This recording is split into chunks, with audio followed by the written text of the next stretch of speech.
Siapa lagi? Simpson. Simpson laki-laki yang hebat, luar biasa, tapi dia jatuh juga. Siapa lagi yang jatuh di dalam Alkitab? Banyak tokoh dalam Alkitab yang jatuh. Tetapi kemudian mereka berbalik lagi kepada Tuhan. Samuel dipilih dari waktu dia masih kecil. Ibunya namanya Hana. Ibunya nama Hana, bapaknya nama Elkana.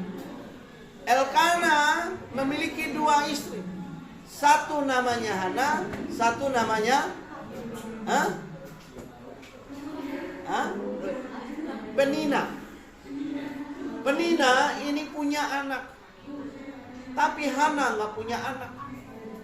Karena Hana nggak punya anak, dia sering dibully sama Penina. Dasar lu perempuan mandul dan sebagainya. Lalu suatu saat mereka pergi ke Silo. Zamannya Elkana itu mereka harus bepergian ke Silo, tempat mereka harus berdoa.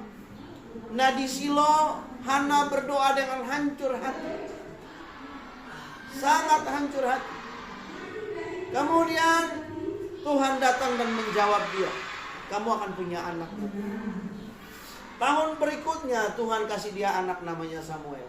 Tapi sebelum dikasih Samuel, Hana berjanji sama Tuhan. Tuhan, kalau nanti kasih saya anak, anak ini akan selamanya, seumur hidupnya akan hidup melayani Tuhan.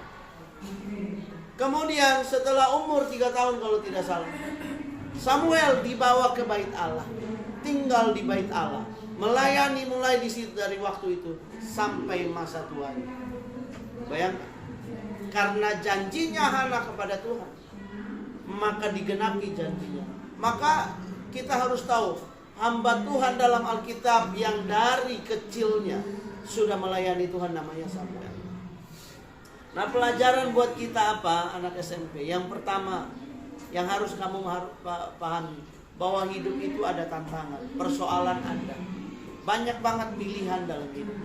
Tetapi untuk berdiri teguh dengan iman dan konsep yang jelas, itu butuh pilihan yang baik.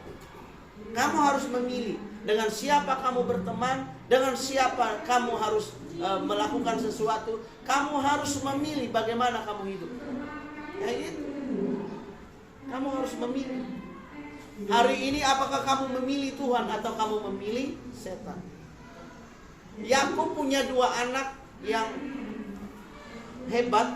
Satu namanya Lewi, satu namanya Simeon. Jadi Ruben, Simeon, Lewi. Anak pertama namanya Ruben, anak kedua namanya Simeon, anak ketiga namanya Lewi. Anak keempat namanya Yehuda. Mari kita